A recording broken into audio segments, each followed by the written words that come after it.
இந்த உலகத்துக்கு காமிக்கிற முகத்துக்கு பின்னாடி மறைஞ்சிருக்கிற ஒரு முகம் ஒன்று இருக்குங்க. அதை என்னைக்காச்சும் பார்த்துருக்கீங்களா? அதை தான் இன்னைக்கு நான் உங்களுக்கு அறிமுகப்படுத்த போறேன். வணக்கம், நான் பேச நினைப்பதெல்லாம் பாட்காஸ்ட் மூலம் இவளோடு இணைந்திருங்கள். நான் இவள்.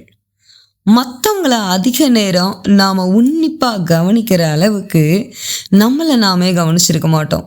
இந்த வேலைக்கு போகும்போதெல்லாம் ஒரு நிமிஷம் கண்ணாடி முன்னாடி நின்று அழகா இருக்கோமா அப்படின்னு பார்க்குறத விட எல்லாம் சரியா இருக்கான்னு பார்த்துட்டு ஓடிடுவோம். மிரர் கேஸிங், அதாவது நமக்கு நாம எடுத்துக்கக்கூடிய செல்ஃப் சைலண்ட் இன்டர்வியூ தான் அது.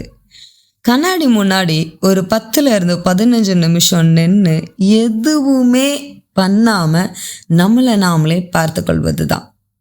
இப்படி பார்க்குறனால முதல்ல நமக்கு என்ன தோணும் அப்படின்னா, நம்ம கண்ணில் இருக்க கருவளையம், பிம்பிள், இந்த மாதிரி குறைகள் தெரிஞ்சுக்கிட்டே இருக்கும். அடுத்து கம்பேர் பண்ணும், நம்ம குண்டாயிட்டோமோ, நம்ம இப்படி இருந்திருப்போமோ, அப்படி இருந்திருப்போமோ அப்படின்னு யோசிக்க யோசிக்க யோசிக்க கடைசியில் உங்களுடைய உணர்வுக்குள்ளாக அந்த பயணம் போகும்.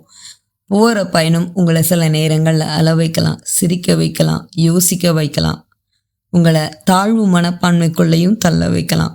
இந்த மாதிரி யோசிச்சு யோசிச்சு யோசிச்சு கடைசியில் அமைதியோட சத்தம் அதிகமாக இருக்கும்.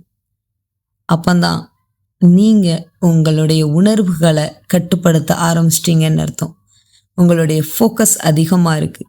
இதை நீங்கள் தொடர்ந்து செஞ்சீங்க, எல்லா நாட்களும் செஞ்சீங்க அப்படின்னா உங்களுடைய உணர்வுகளையும் சிந்தனைகளையும் கட்டுப்படுத்தி உங்களை நீங்களே ஆட்டி படைப்பீங்க. நன்றி. நான் இவள்.